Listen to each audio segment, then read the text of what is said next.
Good morning, friends. Welcome back to my kitchen. So it is rainy outside, and we have a big kitchen project that we need to get done today. I am finally gonna get to this lard from last year's harvest of our 2 meat pigs. About darn time that we get to this one. This is a lot of fat that we have to get through.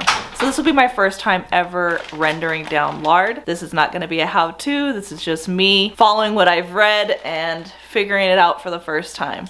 So I'll bring you along with me while we go ahead and render down all of this fat. I've got 2 pots here. I've got a heavy bottom pot, and then I've got a cast iron pot right here. I'm gonna be using both of these for this lard. I might need another one. I just have to find another pot, heavy bottom pot, that I can put back there for more of the lard.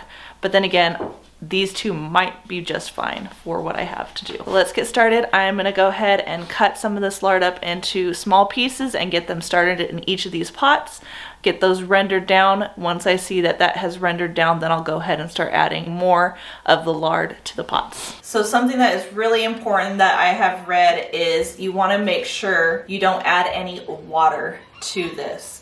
So everything is dry. I will not be adding any water to the pot. I'm cutting these up really finely. My grinder that I had used decided to die on me. So I do not have a grinder. That would have been the optimal way to go, is with the grinder. Plus, let me show you. So here is some of the fat that still has meat on it.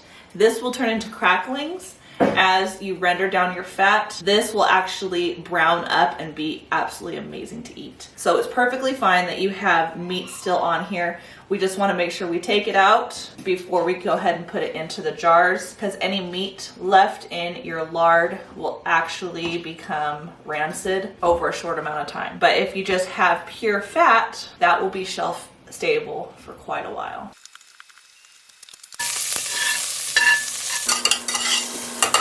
All right, friends, so I've got my 2 pots full with lard right now, and it's rendering down. Never, ever, ever overfill your pots. This is hot oil that you're dealing with, and you don't want to start a fire because you ain't putting it out. So let me show you the difference in the bubbling of these 2 pots. In this pot, you can see that it's bubbling quite a bit. The bubbling is your water being taken out of the fat. So that's good. You want to see that happen. And then this one, you can see that the bubbling is still there, but it's slowed down quite a bit. They are both at the same temperature, but this being a cast iron, it actually seems hotter than this one. But this is what you want to see. You want to see the bubbles start slowing down. Once we see no bubbles at all, our lard had completely rendered at that time and pulled out all of the water. Remember, you don't want water in your lard. It will make it go rancid very quick. Water has to be taken out completely. All right, friends, so the one in the cast iron is actually done. It has completely stopped boiling. So I'm gonna go ahead and take out all the cracklings, and then we're gonna get ready to start putting that into mason jars for storage.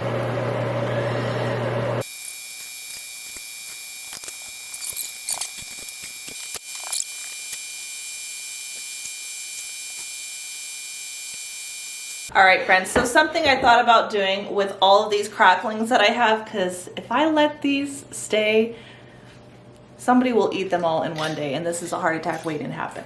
So I'd rather just spread these out throughout the year.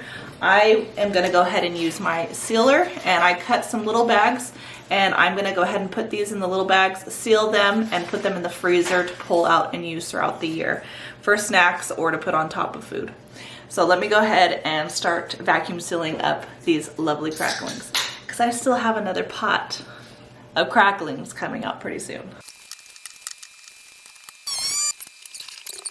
All right, friends, so my second batch of lard is now rendered down. There is hardly any bubbles left in there, so I'm gonna go ahead and take out all of the cracklings, and we are gonna put this into some cloth that I have here to strain it out so we can go ahead and get it into our jars. So I'm gonna go ahead and put the lids and the rings on here, and then they're gonna sit here for 24 hours to completely cool before I take them downstairs into the basement. Here is the lard that I did yesterday that has completely cooled. As you can see, it turned white, kind of an off-white. This was not leaf lard, this was just all of the lard of the pig. There probably was leaf lard thrown in there, but it all got mixed up and put together. So all I have is these jars of just regular lard. So I will not be using this for baking, but I will be using this in my everyday cooking. All together, I ended up with 13 jars of lard to put into my pantry.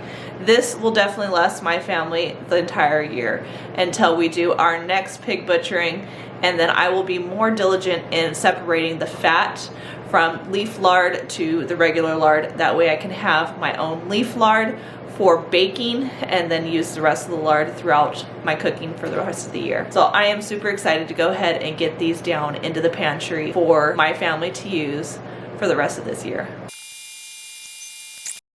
Alright friends, so I have one more thing that I have to go ahead and preserve, and that is my bone broth. I had the bones of 6 chickens cooking in this pot for 2 days. I went ahead and strained everything, and now it's time to go ahead and put these into mason jars and get them canned. That is my next step right now. Not only will I be putting away pork lard from our pigs, I will also be putting away bone broth from our pasture raised chickens. So let's go ahead and get these jars filled up and get them in my canner.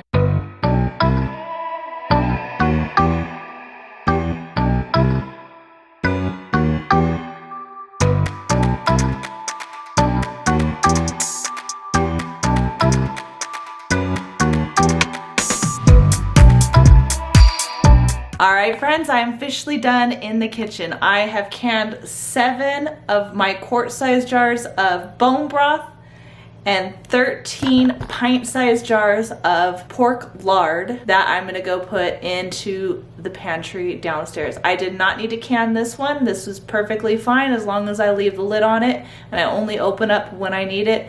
These will be fine downstairs in the pantry for about a year. I'm excited. More stuff to go downstairs into my pantry. Thanks for hanging out with me today, friends, in the kitchen. I hope you enjoyed this video. Don't forget to like, subscribe, share with your friends and family. As always, I hope all is well, and have a blessed day.